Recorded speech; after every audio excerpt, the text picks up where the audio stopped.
राम राम।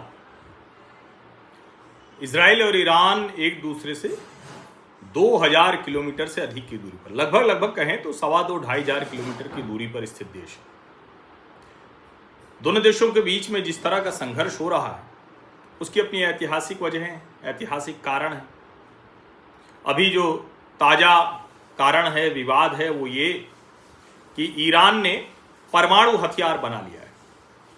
इसकी वजह से इजराइल का अस्तित्व संकट में था और इजराइल का कहना है, बेंजामिन नेतन्याहू का कहना है कि दुनिया का अस्तित्व संकट में था। दुनिया को संकट से बचाने के लिए ईरान के न्यूक्लियर जो कैपेसिटी है, न्यूक्लियर की जो क्षमता है, जो इंस्टॉलेशन है, उस पर इजराइल ने हमला किया।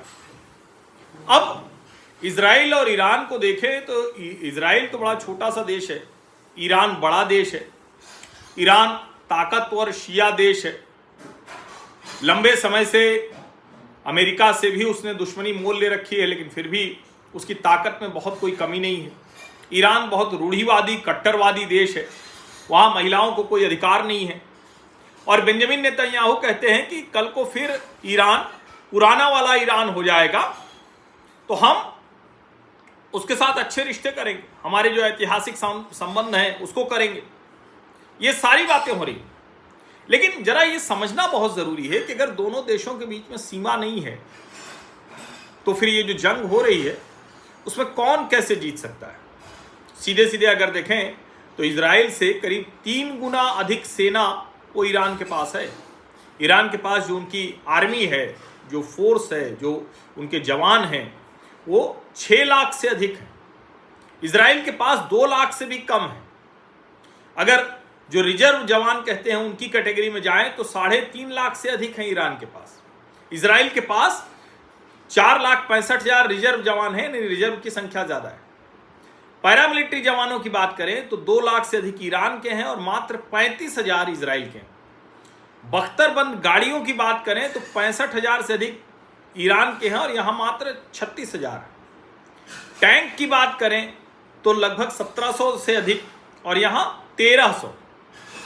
मोबाइल रॉकेट प्रोजेक्टर्स की बात करें तो ईरान के पास 1517 ऐसे मोबाइल रॉकेट प्रोजेक्टर्स हैं, इजराइल के पास 183। आर्टिलरी की बात करें तो 3405 ईरान के पास और इजराइल के पास 1100।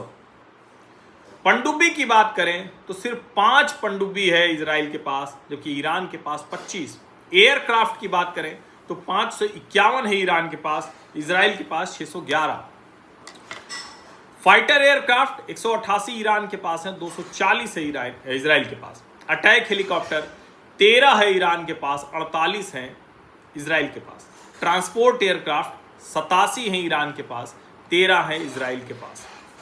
अब एक तरह से अगर देखें तो सेना की संख्या, ताकत, और कमाल की बात है कि अगर वर्ल्ड के लिहाज से देखें तो दोनों 15वें और 16वें नंबर की डिफेंस की फोर्सेज है, यानी दोनों की जो ताकत है वो इसी तरह के पास है। लेकिन इजराइल का क्या है कि उसकी वायुसेना बड़ी ताकतवर है, उसका एयर डिफेंस सिस्टम बहुत ताकतवर है। ईरान के पास क्या है, ड्रोन्स बहुत एडवांस हैं।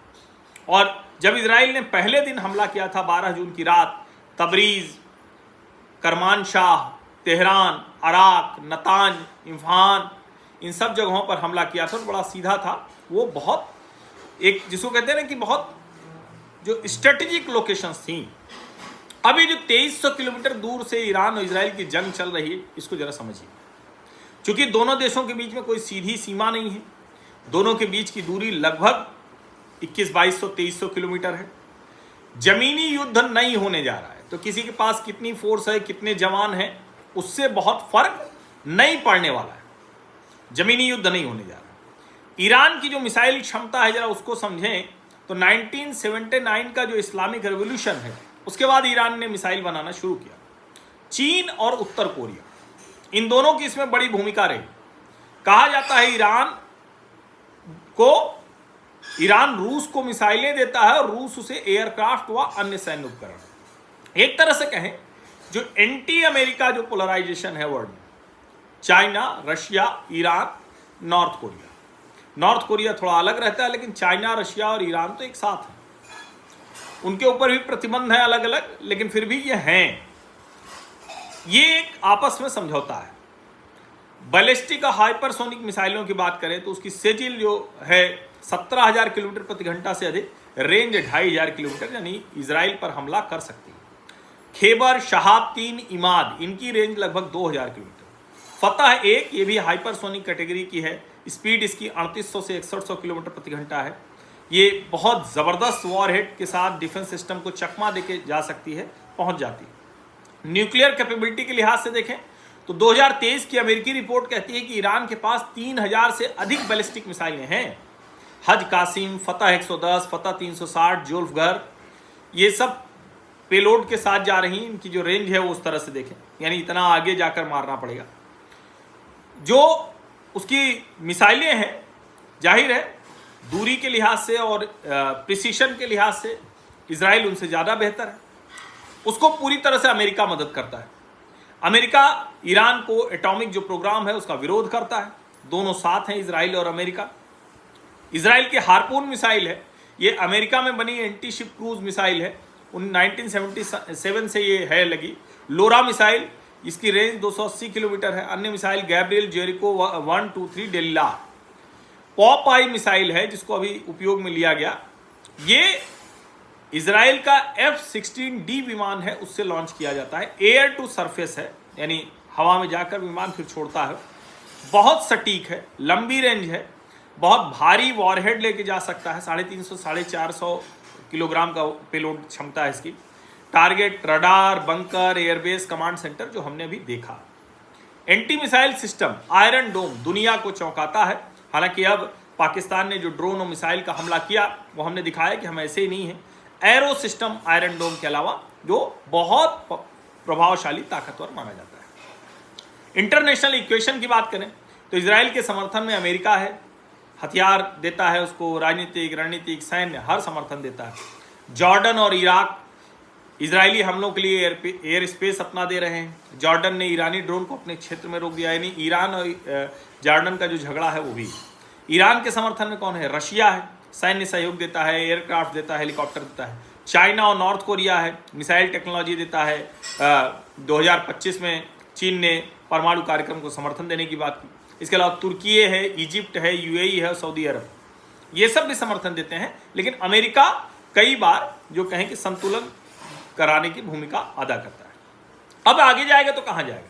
साइबर युद्ध और इलेक्ट्रॉनिक जंग, इसकी लड़ाई होती जा रही है। ईरान और इजराइल के बीच सिर्फ मिसाइल का मसला नहीं, साइबर युद्ध भी होने वाला है और होता ही रहता है। अब इजराइल बार बार कहता है कोवर्ट ऑपरेशन में उसकी मोसाद के एजेंट वहां हैं। खूब खबरें आई कि उन्होंने पहले से सारे ठिकाने तय कर लिए, चिन्हित कर लिए और उन ठिकानों को उसी सटीक अचूक निशाने के साथ इजराइल ने मार दिया। पहले से ही उनके न्यूक्लियर प्लांट, सैन्य नेटवर्क को साइबर हमले से नुकसान पहुंचाता रहा है, इजराइल कहता है।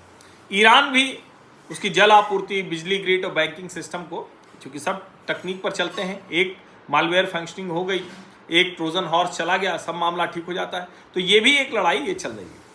अब इजराइल का जो डिफेंस सिस्टम है वो सबसे शानदार है, बहुत शानदार, दुनिया में सबसे बेहतर माना जाता है। आयरन डोम, डेविड स्लिंग और एरो 3। आयरन डोम कम दूरी की मिसाइल और रॉकेट रोकता है। डेविड स्लिंग मीडियम रेंज की मिसाइलों को रोकता है। Arrow 2-3 interceptor high altitude long range ballistic मिसाइलों को रोकते हैं। यही वो सिस्टम है जिसने अप्रैल 2024 और अभी 2025 में ईरान के बड़े हमलों को सफलतापूर्वक रोक दिया था। अब चूंकि जमीनी लड़ाई तो होनी नहीं, एक और चीज है, तकनीक से ये अपना रास्ता बदल देते हैं, क्योंकि जब तक रास्ता नहीं बदल पाएंगे एकदम पहुंचते पहुंचते, तब तक आप नहीं मार सकते हैं। क्योंकि आयरन डोम बहुत शानदार है, डिटेक्ट कर लेता है, इंटरसेप्ट कर लेता है। अब इसके आगे का जो खतरा है वो बड़ा खतरा है, क्योंकि वो परमाणु हथियार का खतरा है, परमाणु युद्ध का खतरा है। जो न्यूक्लियर थ्रेट है, एटॉमिक थ्रेट है, वो बड़ा खतरा है। और नेतन्याहू का कहना है कि हम इसीलिए उसी खतरे से बचने के लिए सब कर रहे हैं। अब लगातार ईरान पर आरोप रहता है कि वो जो उसकी जो बैलिस्टिक मिसाइलें हैं उस पर न्यूक्लियर वॉरहेड भी लगा सके, उसकी वो कोशिश कर रहा है। इजराइल तो पहले से ही वो भी एक दावा करता है, वो कहता नहीं लेकिन वो भी परमाणु शक्ति है और माना जाता है कि उसके पास भी 80 से 200 तक न्यूक्लियर वॉरहेड है। तो एक तरह से इन दोनों देशों की जो लड़ाई है वो होनी हवा में है, तकनीक के जरिए है और अगर और बढ़ी तो परमाणु के जरिए है, लेकिन उस क्षेत्र के लिए और दुनिया के लिए बेहद खतरनाक है, बेहद खतरनाक है। इसको समझना बहुत ज़रूरी है। इसके अलावा भी अलग अलग शैडो वार उस क्षेत्र में लगातार चल रही है, जो उस पूरे इलाके को बड़ी मुश्किल में डाले हुए, बड़े संकट में डाले हुए। जाहिर है मिडिल ईस्ट को समझना, इजराइल ईरान को समझना, इजराइल फिलिस्तीन को समझना, इजराइल लेबनान को समझना, ये इतना आसान नहीं है। लेकिन फिर भी जो कुछ हो रहा है और जिस तरह से आपकी रुचि बढ़ी है उसमें जो कुछ जानकारी जितनी मैं दे पाऊँगा वो आपको देने का प्रयास करूँगा। आप सभी का बहुत बहुत धन्यवाद।